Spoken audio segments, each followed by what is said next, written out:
Listen, we've got a request to do a guest lecture at Joburg University. It's in about a month. It's probably going to be an online lecture. All fine. They've given us 6 points. Guest lecture, no sweat, on the world of freelance and design. Point 1, the graphic designer's CV and portfolio. Point 2, identifying opportunities in the graphic design industry. Point 3, the gig economy and freelance life. Point 4, contracts and tech. Point 5, intellectual property. Point 6, soft skills in the industry. We have a month. It's lots of time. Do you want to talk about the few items, maybe? Sorry, over. Do you want to talk about a few of those items, maybe? Well, CV and portfolio we covered the last time. Identifying opportunities in the graphic design industry, that's for later. We can talk about the gig economy and freelance life, maybe. But maybe soft skills, because we are getting into that part. What do you think? Over. Okay.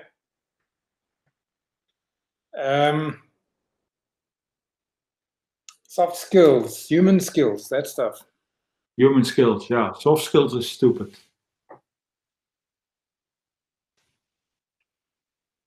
What are soft skills? Human skills. Well, the ability to... Oh, shit. Here's Gord. Where's my Joel?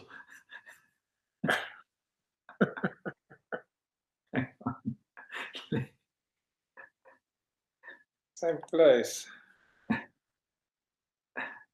Same place. Your ability to interact with people. So not hard skills is like, what computer skills you've got. Soft skills is like, as a human being, how you can interact. With other human beings.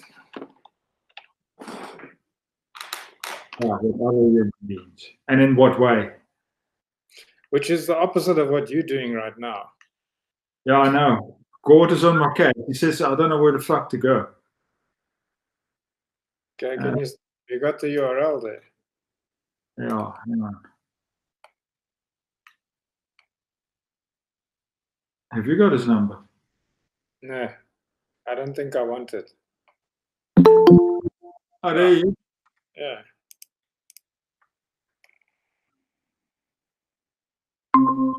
Oh, good.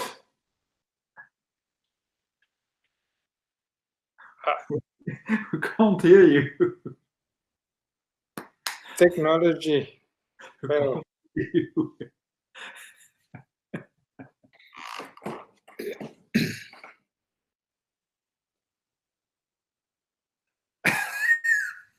maybe this is better this way.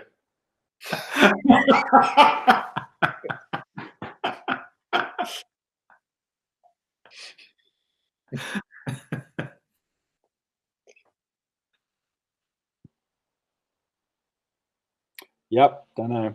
Okay, there you got it. Yeah. Okay, sorry about that. Okay. How's your cat? Is she whoring around? What's that? Your cat? Yeah, she's adopted the hot neighbor, and like that's why she only sometimes eats her food. And I don't know. I feel like I'm just like very jealous. I feel like I'm super threatened. And I'm like, well, what's the harm? She's like hanging out with the very hot girl at 125, and when all this is over, I can go and like make small talk. But then I'm just like, I feel so betrayed. But then I realize she's here most of the time. So, I mean, it's no harm to me, but I feel very like, I don't know, cheated on. Just remember to wear your mask when you go out. Yeah, I don't know. So near yet so far. She's a proper belter though.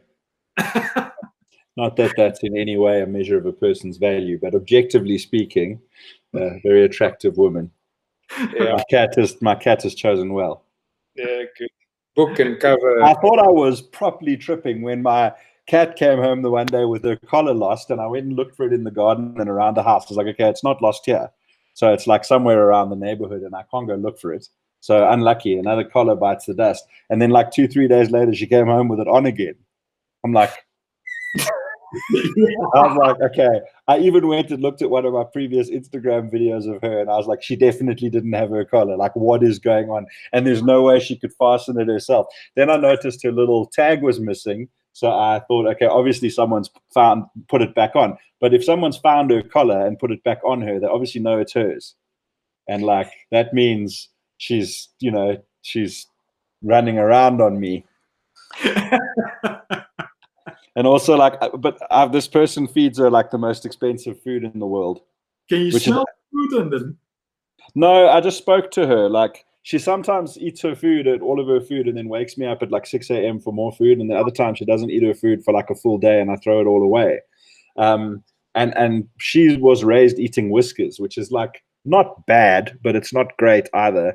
And the vet kind of told me that like she won't eat anything else really, except tuna and a ham. And the vet told me that like cats that are raised on it sometimes struggle to get off it. It's like junk food for cats. And I tried a few other things and she just didn't want to eat it. So now she eats this lady's food, but obviously it's like the most expensive food in the world. It's a Royal Canin Exsurgent with freeze-dried duck meat. I lost like $4,000 just saying that. Yes.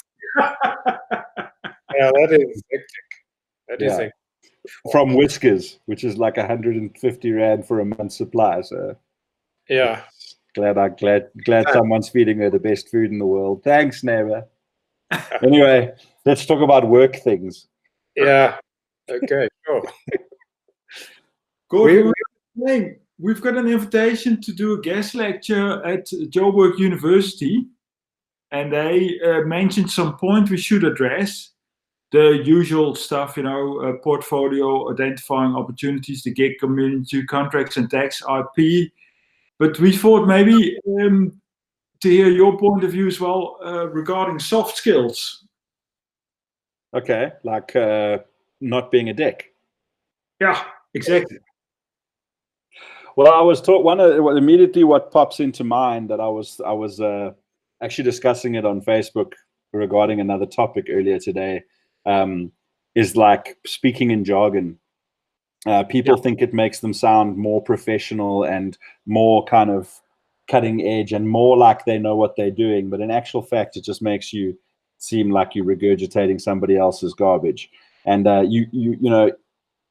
EI, it makes you look and feel like you fit in and like you know your industry, but it also makes you not stand out in any possible way. And one of the things that I've always said, like, I spoke previously on the previous episode about, you need those layers of bullshit to get your point across. And it's just like a sad fact of our industry. If you take the standard bullshit, like let's leverage the ROI and workshop this, let's shelve this one and blah, blah, blah. If you just say that crap in other words, just change the wording of all the cliches and say the same thing, you can get away with saying absolutely nothing but sounding like a genius. Because they go like, all of this is ringing true with me. This guy knows what he's talking about. I know these things too, but they don't realize you're just saying to them all the things they've said to you, but translated them from suit dickhead into English or whatever language you speak. So you exclude a lot of people because a lot of people won't know what you're talking about. I had a client once that refused not to speak in acronyms and expected and not only expected it, but it was the wish was granted that the whole agency get their book of acronyms and learn them, so that instead of the 4 of them having to speak English, 35 people had to learn what a BUHDI and a CUM, I know what that is, and a DICK all is, like, so that they don't have to speak in words. They can just speak in acronyms, and it drives me absolutely nuts. I always, if I'm ever using acronyms in an email or whatever, and there's people that even have a slight chance of not knowing what they are, the first time I'll write it out and then put in brackets what the acronym is, and then use the acronym for the rest, unless it's people I deal with all the time and I know for sure. And I spoke also earlier about how, like, when you're sitting at the grown-up table, you must try to you also get those young creatives who want to kind of speak up and interrupt and over interact, but it's good to like start talking when you have a point and listening to the bullshit and the way that it's knocked back and forth. There's kind of a lot to be said for, and you were talking about CVs and the about, like, I'm a self-motivating individual that works well under pressure. Like, don't look for the ways to copy what you think is the expected archetype. Look for a way to say something either completely different and unique, or a different way to say the same thing. So either reword the same thing into your own language, then you sound like you came up with it and suddenly you're a genius. You know, you can say think out of the box as many times as you want. That's the most in the box possible thing you can say. But if you say, like, let's conceptualize this from a completely different perspective and try and let go of the shackles of everything that's conventional about this idea, you suddenly just said the most profound and insightful thing in the world. But really you just said think out the box in English. Yes. So those are some tricks. And stationery. Have stationery. Get a CI designed, have a logo, get an email address at your own whatever, your company or your name. Don't be at gmail.com. Look like a business.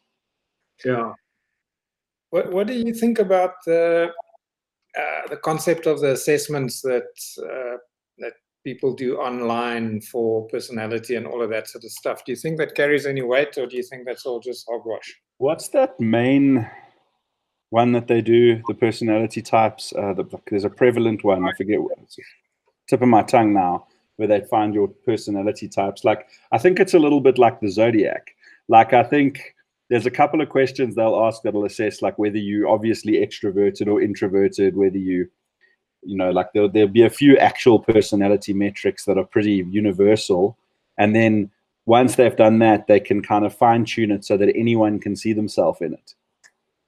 They sort of lead you. The questions lead you. I think there's a lot more to a person's personality than like 16 questions, multiple choice of 4 each.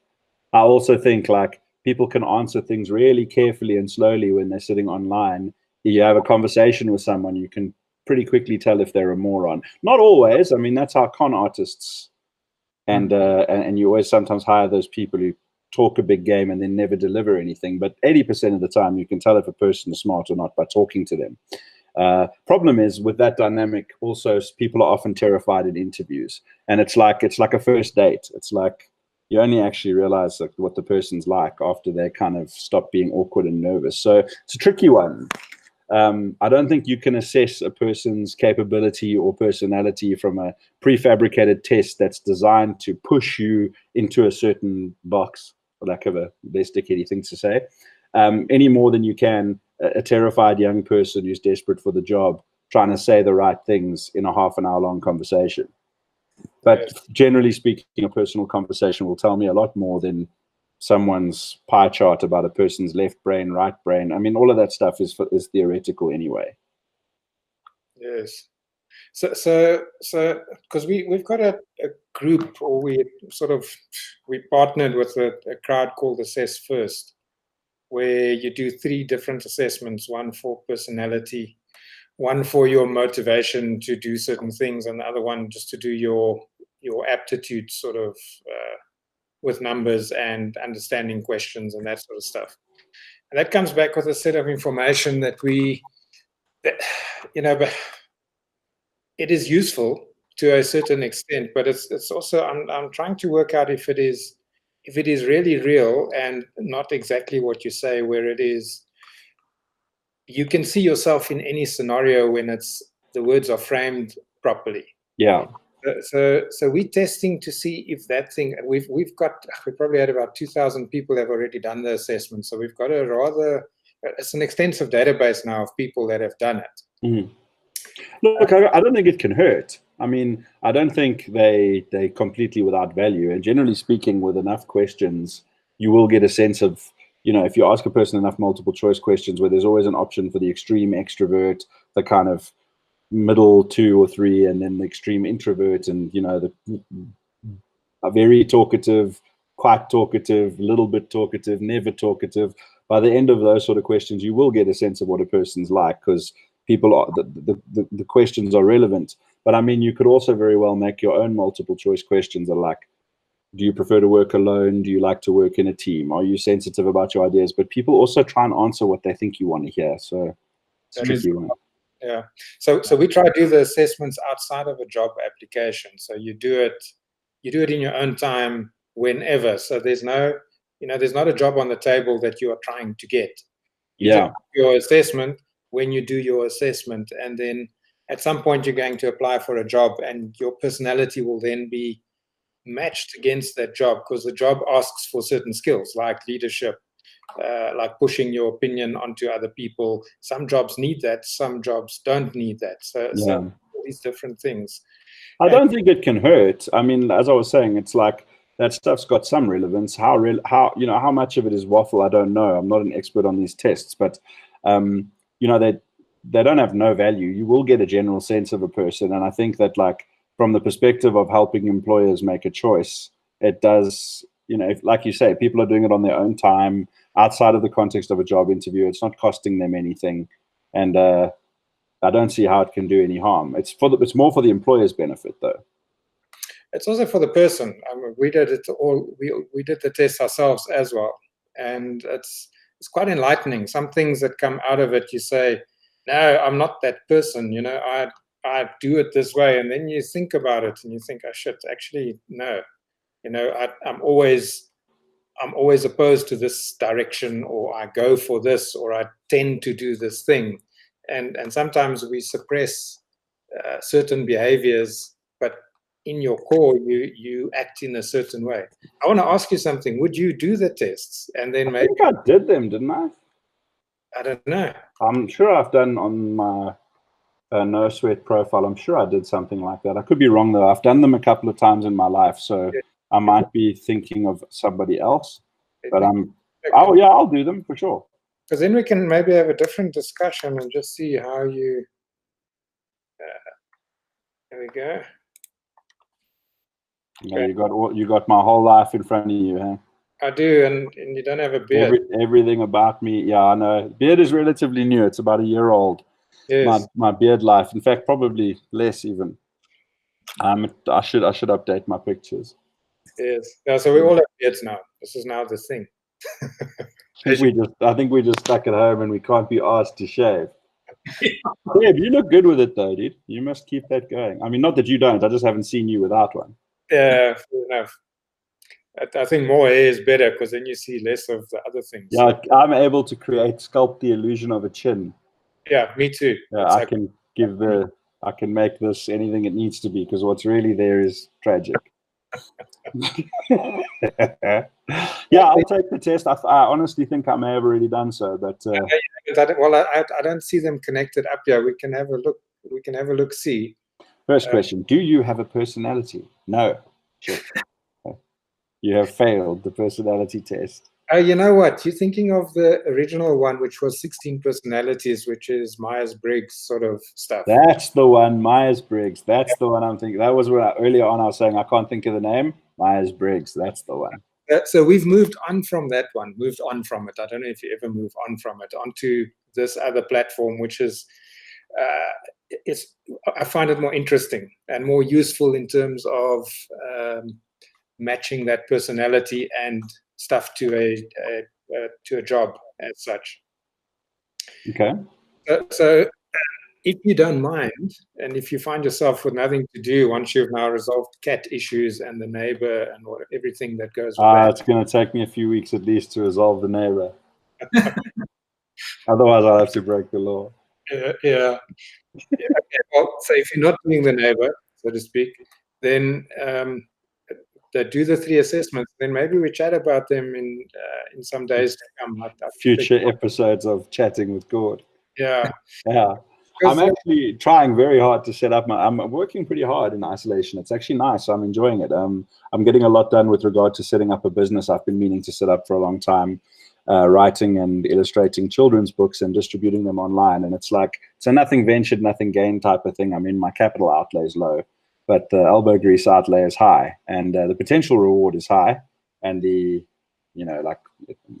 it's a cool little business if you if you look at it in terms of its scalability, I'd really like to not do advertising. So I'm kind of putting quite a lot of effort into that, because it's one of those things where you go like, if I had the time, I'd love to do that. But the time is like a few weeks, because you're illustrating multiple books, setting up an e-commerce platform, building a CI for it and a brand around it with logos and graphics and all of that. So I'm as deep in that, which is nice. I hope that creative people who are either not working, which is very unfortunate, like the self-employed like myself. I was impressed that Squirrel Ramaphosa mentioned us this time in the like he made a point of mentioning the self-employed will also get support from the government, because he mentioned in the first speech about isolation every possible form of employment except self-employment, like small businesses, very small businesses, medium to large businesses, massively large businesses,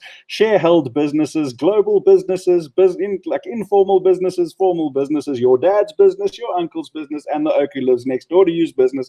All, like giant corporates are allowed to not pay the PAYE tax for 6 months or defer on that. And like, people with salaried people, even informal people, you can like get like deals from the bank. Nothing about if you've paid your tax for 7 years, having never been employed by anyone and never missed a debit order, then you just on your bloody own. All 6 million of us. But this is last time he mentioned it, like, and self-employed people too, by the way.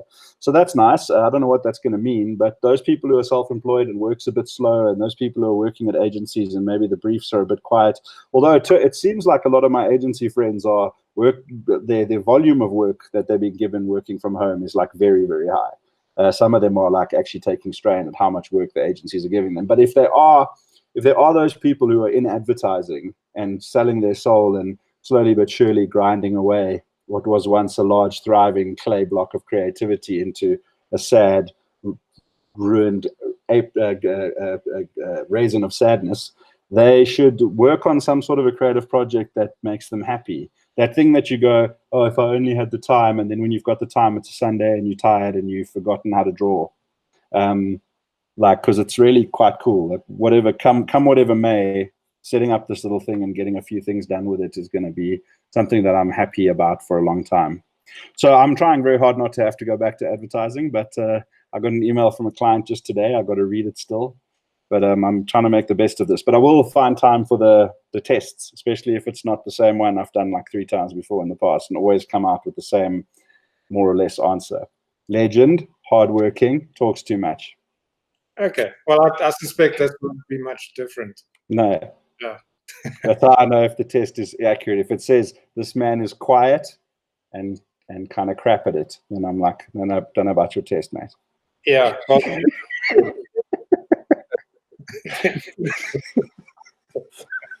I keep forgetting I'm supposed to be serious, and I go into the same mode I go into when I'm talking cuck with Seb, and it's like, no, we're all about business today, not cats and hot neighbors.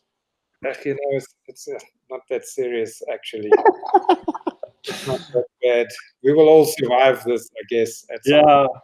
I mean, look, I can probably not eat for like 3 or 4 months, and then it will be a real problem. By then, hopefully, the garden that I planted a few days ago will be growing some edible things out of it. Self-feeding. Yeah. And all seriousness, though, I'm reading Man's Search for Meaning by Viktor Frankl, and that's like a set in concentration camps and stuff, and like you suddenly realize like it really isn't that bad, and for a lot of people, obviously it's easy for someone like me to say that. I know a lot of people have it a lot worse than I do, but like the extremes of suffering that human beings are capable of surviving are pretty extreme. So you got to try stay optimistic and realize it's a hiccup and a speed bump more than it is. I mean, presuming you don't get sick and you survive the whole thing, everything will be okay. But it's a quiet time for a lot of people. But the upside is you can probably try get something done for yourself. True. Like tests. For example, yes. With those tests, we also try to get the client to do it. Because then you can match the personalities if they're actually compatible. Yeah, I mean, I'm not sure how you match a client's what the criteria is for a good client, but I know for absolute certain what you get out of your agency and or your creatives if you're using independence, and how good you are as a client are definitely linked. I mean, a great client with a crap agency is not going to work. Great agency with a crap client is not going to work. And people don't realize whoever they're having to head up their brands or their marketing, a talentless, personality-less, unpleasant, shit person as a client is as bad as having a bad agency. Like you need like not every client is the CEO and founder of the business. Often it's like middle to upper management. Or there's like a massive corporation like that has like 10 it's a chocolate company and they sell 10 different brands, and there's a head of like locally produced chocolates, and then each of those chocolates lines have their own brand manager, and then there's like the assistant manager to the deputy manager to the deputy assistant manager, and each one has to shit in your idea before it's allowed getting signed off by the top person, and then when it sucks it's your fault, even though 10 people have changed it a bit until it's nothing like what you came up with. But like I've worked with some clients who are brilliant, and like you tell them your good idea, they either give you a good reason why it's not right, like, or they make it even better by contributing. And other ones whose sole function is to ruin everything a little bit and make everything a little bit more difficult, so they can say, this is what I did this month. I had 6 meetings with them that could have been 1. I made them bring me 5 reverts that could have been 1.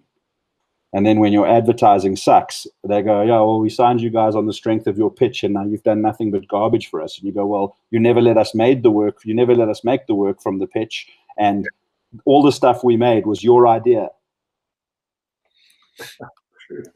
That is how it goes. Sebastian, you've got some good experience in that as well, eh?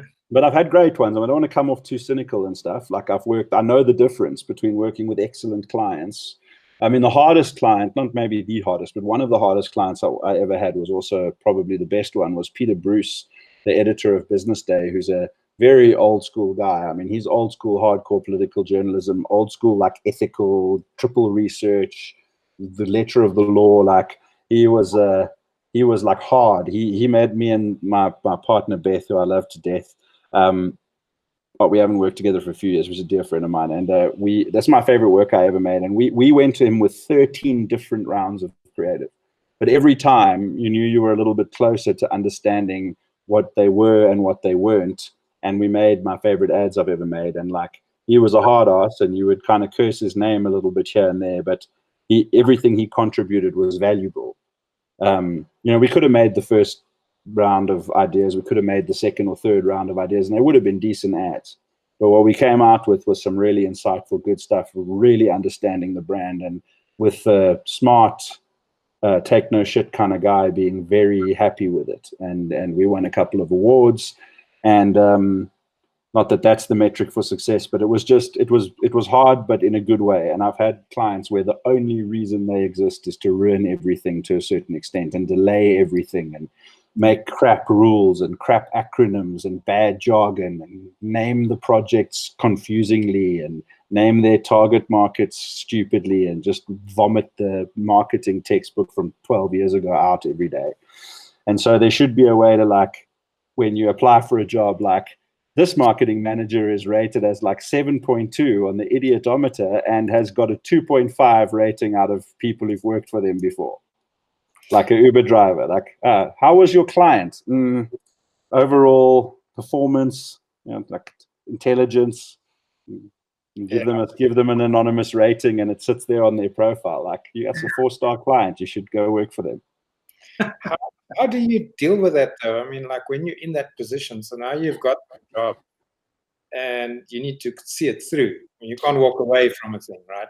Well, you could, but that's the part of the joy of self-employment. But you know, you burn a bridge. If you leave, you generally don't get asked to come back. Although I've seen that also not be the case.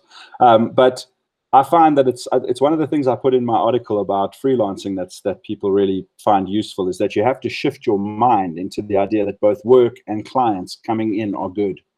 Because when you're at an agency, they own your soul. Your working hours are 8 or 9 till whenever we bloody say so. And when you finish your work, the reward for that is more.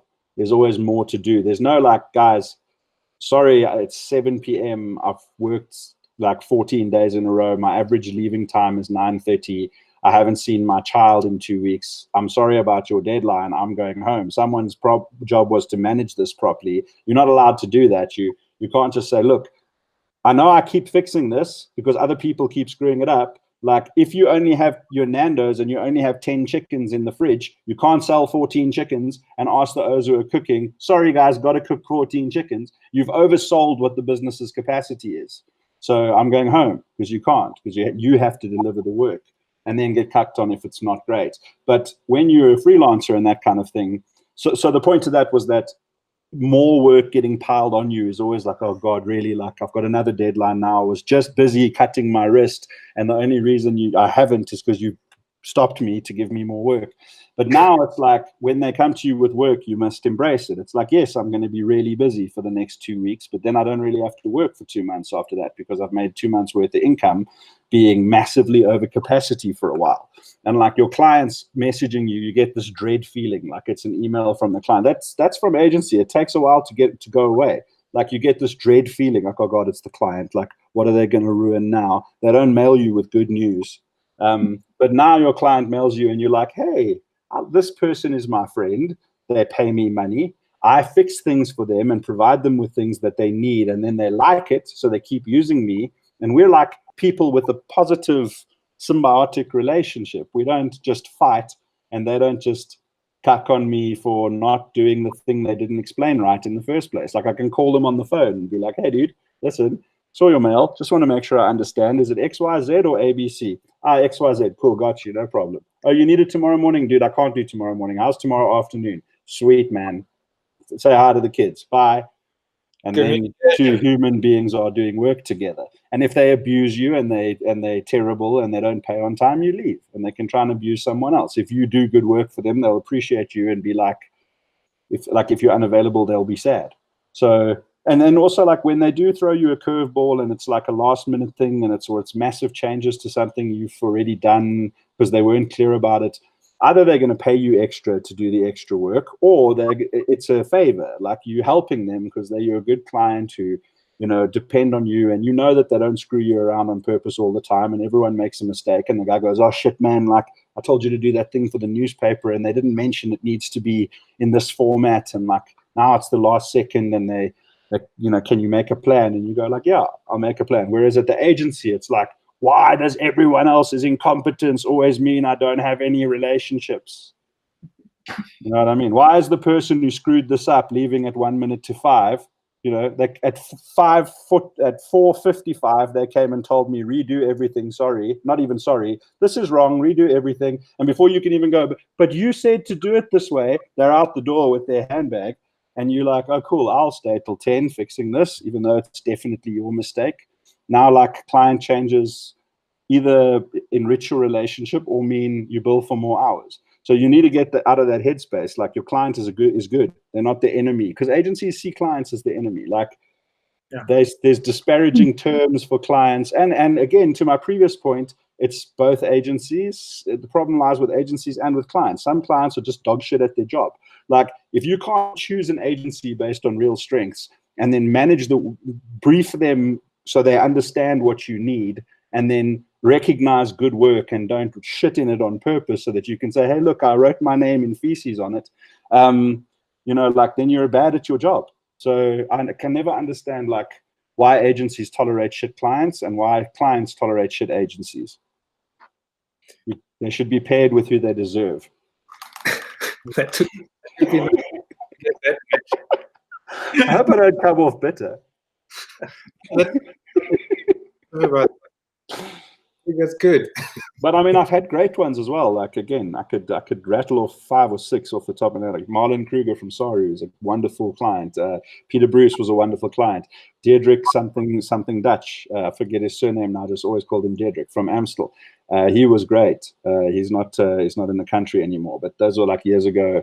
Working with those clients were like, it was such a pleasure, because you could ping them with an idea and they'd be like, yes, I'm keen to talk about this like a human being. And in the end, you just, it was for the work, and the work came out better. But I do know that some people exist only to make it harder to do good work.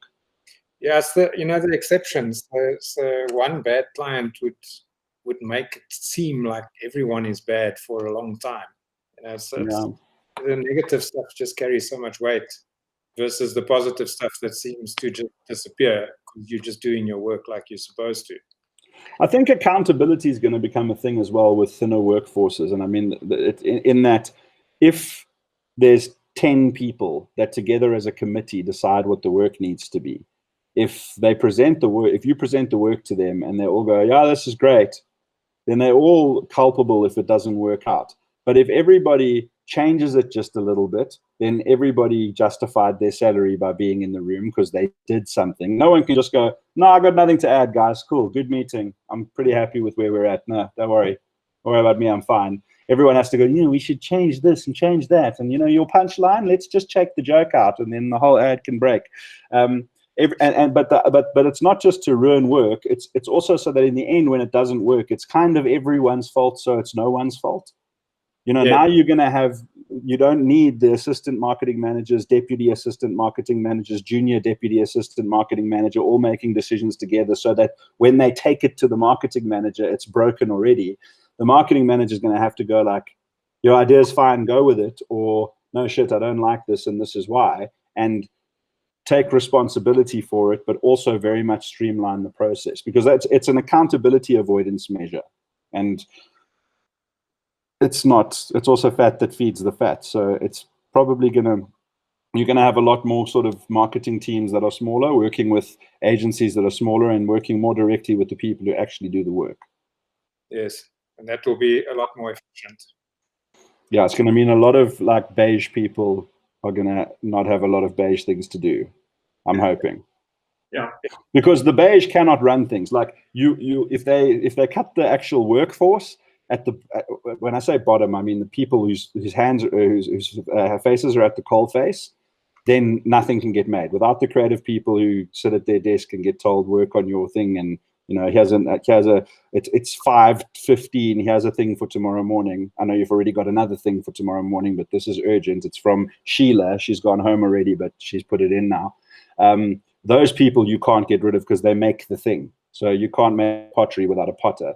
And then you need the like marketing manager people and the senior people in the agency, because without them, there isn't a business. There's just a creative person sitting on their own with crayons. So what you can't have is lose the top and the bottom and have only the beige middle, because all they can do is go, well, where's the ROI and the golden thread to leverage this investment across multiple platforms? And let's workshop this tomorrow. And I'm going to craft an email where we can curate this meeting. Fuck off. Like the people are going to quickly realize they didn't actually add any value. They just wrote emails that could have been meetings. They wrote emails that were unclear when they should have come and spoke to you, and had meetings that could have been emails, and that was their whole job. Yeah. I think we should call this series Gordon Rhodes' Employability Forever. Honesty and never getting hired again. Well, you'll note that we don't take a side on any of your opinions. I'm just saying. We're not in agree. They're not even my opinions. I'm speaking purely hypothetically from the perspective of a person trying to see all angles. I'm pro agency and pro client, for the record. Okay, good. Okay. We'll call it that. Pro client, pro agency. Yeah, pro economy and pro beige. But actually, I really do enjoy the process a lot when it's streamlined and when you're working directly with a client. Like working with a good client directly as an independent or as part of a small team is far, far, far more efficient. I do actually like this job. I do consider myself medium to good at it, like above a 6, which is where you want to be. And I enjoy it. I hate the fact that 90% of what I do is not the actual work. It's the shit you have to go through to make the work. If I could just think of cool ads and cool payoff lines and stuff that's on brand and on strat and like has an emotive quality and makes the brand a thing that's got a personality to it, and create stuff that makes people either smile or laugh or feel a bit like emotional, that would be the best. That's the bit of the job that I love. It's the meetings about it and the bullshit and the like PDFs with loads of jargon and the pie charts and the crap jargon and all the beige shit, and the account managers who've screwed up but still get to go home and you don't. That stuff breaks me a little bit. Are you still doing a lot of meetings? Not now. No, now I'm starting a little business of my own. In general, I mean, when I work in agencies, when I get contracted to agencies, and I did 6 weeks in the second half of January and the whole of February at one of my favorite agencies, and I don't mind saying who. It was Gray and WPP Team Liquid. They're like a great bunch of dudes, and they're an agency, so agency stuff happens. But yeah, when I'm working in an agency, I also love to work with TBWA. I worked a lot with Leo Burnett. There've been some major changes there, and I haven't been back since there have been those changes. So I don't know what it's like at the moment, but always love to work with Leo Burnett. I have a lot of agencies I really like to work with, and I won't mention any of the ones I don't like to work with, and I will not generally work with them anymore. Thankfully, I've not found myself in a position where I've got to take things I know are going to be terrible. But when you work in the agency as if you were an employee on a month or 2 month or 3 month contract, then yeah, you're in meetings all the time, and like you people have access to your diary, and they see that you've got a meeting from 9 till 10, then a meeting from 11 till 1, then a meeting from 2 till 5, and they put a meeting in those two little gaps, and you're like, no. That's the 2 hours of the 10-hour day that I've got to do the work the meetings are about. And you can't just see it and take it like it's a cookie on a jar. And, oh, look, there's 2 left. I'll have those. I hate that shit. I hate people having access to my diary. I don't even mind if you've got an important meeting and I need to be in it. And there's like, hey, dude, you've got to make a plan, clear some stuff up. There's an important meeting. But ask me. It's like repacking my suitcase without my permission. I need you to actually ask. I see there's a gap. Would you mind if I said hands up for it? Oh, no, that gap's not available. Sorry. Or yes, in fact, I will give you that gap. And if anyone else asks me, first come, first serve, it's all yours. But like that sort of shit kills me. But yeah, you don't mind it when you're working with cool people on cool things. And it seems like everybody's in it for the work. And the clients are good. Like, yes, people make all the difference. Yeah. It's about the individuals always. And there's no accountability from agency to client. Like I know some agencies will fire a client when they become completely unbearable, or usually face facts when they land a better client and have to go, okay, well, we really think those guys are dickheads, and now we either have to up staff to manage to service in twice as many clients, or cut the one we can't stand. But for the most part, it's like the agencies desperately need their retainer clients and are willing to take any shit from them. And there should be some like the same effect as when like you mess around as the naughty kid and then eventually your parents get the phone call and you're like, oh God, okay, shit. Like the CEO who hardly ever gets involved, you should be able to sit with the MD or CEO of the agency and say, guy, your marketing oak or deputy marketing oak makes it completely impossible. Like your team of 5 are generally great, but that one person is just a nightmare of hell. And this is what it's like to work for them.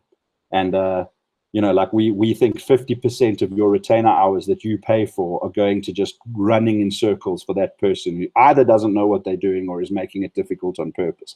That you don't have that on an equal footing. Mm-hmm. So you need to also give these your perspective. Like we can't let you hire our freelancers until you take a couple of tests. Yeah, so part of these tests are what Sebastian was hinting at. It's called affinity, where you actually match an individual to another individual, and you can see the green and the red spots, like where the problems are. So that's why I'd be interested to see what your test results are, and we can maybe chat about how you match to Seb, to me, like in conversation even, and it could be interesting to see if it's real or false. Yeah, I'm happy to take it. And I mean, I was just being a little cynical and taking the piss. I don't see no value in these. I just think trying to use like a limited amount of metrics to define a person is kind of, as I said, it's the same as trying to get to know them in one interview when they're super nervous. When I interview people, I'm always like, the first thing I'm doing is just trying to calm them down. Yeah. You know, also like I've worked with people who were just terrified when they started out, and once they kind of came out of their shell, they're completely different people. Case in point, you know how like art director, copywriter teams, and like you still get a lot of those in traditional agencies. I still think it's a good way to work. You either have like streetwalkers that just change partners all the time, or you pair for life. And like, I'm a swan, I pay for life. Like I worked with this person called Beth. She's amazing. She lives in Australia now. And like anytime I'm paired with another person, I'm like, you're not my real mom. But like, she was also like petrified when I met her, you know, like you get the interview with the boss, and then they get past that, and then they're like, cool, you're going to be working in the team with that person. And then you have to kind of go and have a meeting with them and see if you like them. And, you know, she was just so nervous. And like, when I got to finally know her, she's like an amazing person. So just like you can't really figure a person out by one or two interviews, especially if they're the anxious, shy type. I mean, me, I'm like, hey, hi, what's going on? Let's talk about me. But other people take a little bit of coming out of their shell. There's also a lot of like certain je ne sais quoi about certain people that you just won't get from these tests. But I think like they definitely do. Usually when I see my results, I'm like, yeah, that's about right. And I'm certainly not one of those. Yeah. Okay, cool. Well, it helps if you're talking about direct clients. In this particular last case, it helped Absa Bank to select a person because, as you say, you know, they're often, you know, it's a committee kind of selection. They love a pie chart. I mean, if you can show them a thing that turns it into a Venn diagram, you can sell them 100 more of those. That's what I did. It worked. Yeah. I bet you the person that's actually working directly with the person that you placed there has never had any part of that process. Like people in Cape Town in a building did all of that, and now the person they're working with has never met those people and is in Joburg and like, cool, hi, apparently you had the right personality type. I'm the oak that you actually work with. What's your name? Yeah. I just remember my one experience at a bank where the one person couldn't figure out who their boss was. It was the best thing ever. Couldn't work out who their line manager was. The two departments merged, and then the one boss of the one department left, and the other guy moved to another department, and somebody new came in, and they were like now one department with a new person in charge, but then his old boss was now part of a different department, and he couldn't figure out who his boss was. And he was like, I'm still getting tickets, so I'm still getting work in. And they're like big into their KPIs at banks. They do them twice a year, and it's like a major deal. And this is at the point where like your boss has to do a bit of work and research who you are because they haven't like known for months. But he's like, I still get tickets in, and like if I don't do them on time or if they're urgent or whatever, an email comes and says like, you know, the workflow is working the same, but I don't have a line manager anymore. And he was trying to like, he would mail a person to be like, hey, I think you might be able to help me. You're one of your HR department 416. I think you guys might know who my line manager is. They would like a week and a half later reply and say, no, we don't know. Talk to this person. They might know. Mail them. 16 days later, hi, yes, got your mail. Don't know who it is. And then get a meeting with someone, and then they don't know. And he's like, at some point, someone's going to have to KPI me. And when that happens, I'm going to meet my boss. And I was just like, okay, well, banks are a trip. They're another story. And then they have to have like one or two really streamlined departments. Like they've got to have UI, UX, and their online thing has to be working. So you've got like, and they're always this insulated department. So you've got like this really high intensity, have to make it work or at all costs, like internet, proper heavyweight internet people, usually on like one floor. And then everybody else is just like walking slowly with abacuses in their hands, like just doing process. Process and process and process. Meetings about acronyms, about meetings, about let's move everyone from this side of the office to that side of the office. It's going to be an 8-month process. Forms to fill in. Everyone moved to that side. Ah, shit. We needed the water cooler special ones we had on that side. Let's rebuild that building. Okay. I got to find a new career.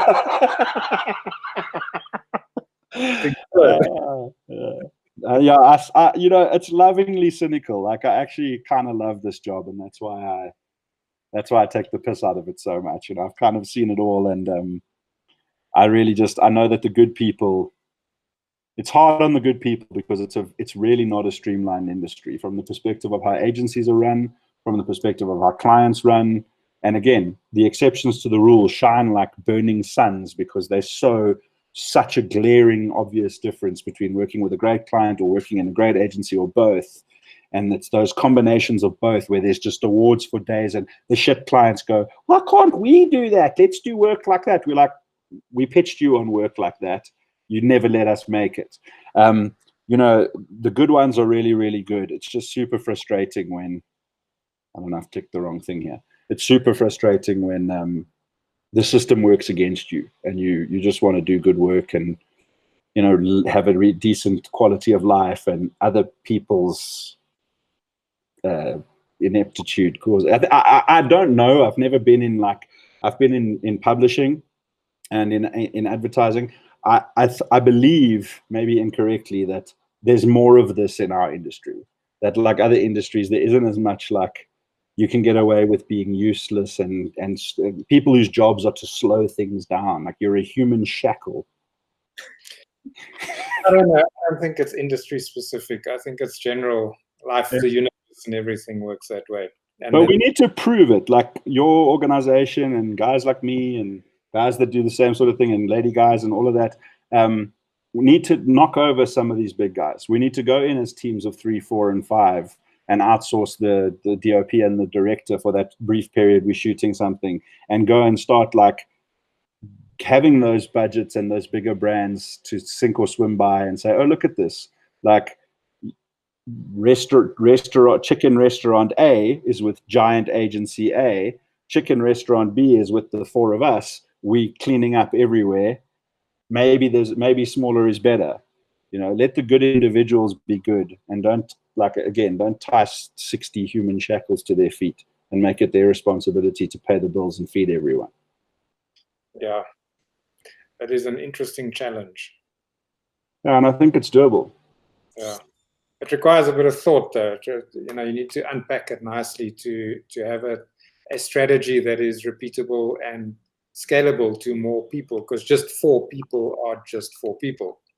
Yeah, but you guys have got the ability to get to know the people on your books better and to get to know some of the clients that regularly use you better. And I'm sure you have those good relationships with a lot of these people already, and start thinking of it as a consultancy where you guys are an agency that will dispatch teams to a client's problem, and not kind of like be the radar, like, hey, we can help you choose a person and then we can help the person find your office.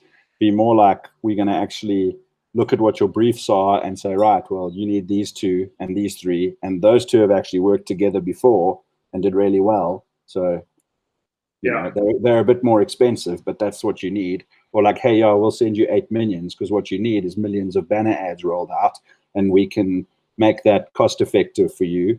We've got like some juniors that are not total morons and can sit and do that kind of stuff without shooting themselves in the head. So that's there's definitely room for that, because then you guys can position yourself as being the world's biggest and most resource rich agency that people can pay as you go. Yeah. That's true. We're busy working on that with a project manager. Otherwise, let's just make an agency, and then in 5 years' time, be so big we have to bring on like traffic and account managers and all of that thing, and then become medium-sized, and then get bought out by one of the biggest groups in the world, and then have a 3-year buyover where all of the culture and philosophy that made us great is kicked out the window, and we're not allowed to leave or quit, because then we don't get our full payout, and we have to be the ones to scalp all of our beloved staffs that got us there and personally saw their heads off with a blunt knife, and then we like age and become like, you know, like 30 years older over those 3 years and end up divorced and suicidal. Let's do that. Okay. We'll get some money out of it. It's like, hey, you built something beautiful, guys. Here's a bunch of money, but you only get the second half of it after, if you've successfully burnt it down for us. Yeah, that's exactly how it goes. Yeah, we'll give you half of your money for your beautiful baby and the other half for bringing us its dismembered head.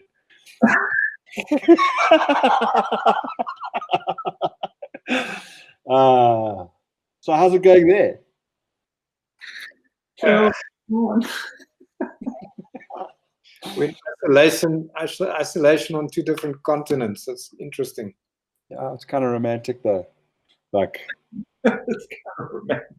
yeah, it is. It's like a little team, we're just like in our separation, forced to be together.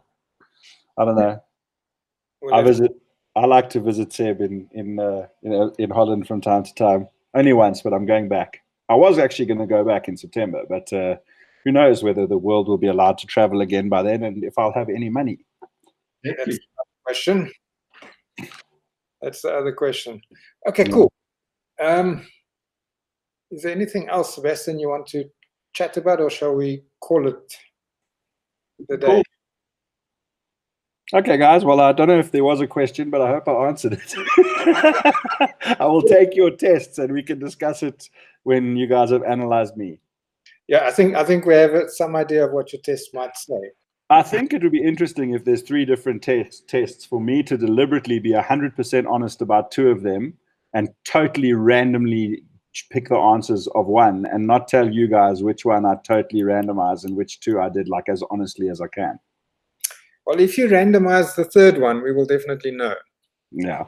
No, I won't. I'll take them all properly. Again, I'm laying on the cynicism a little extra thick. I actually do think some of these tests are quite worthwhile. But again, as I said, I don't think they don't take the place of a good conversation with someone who's not shitting themselves.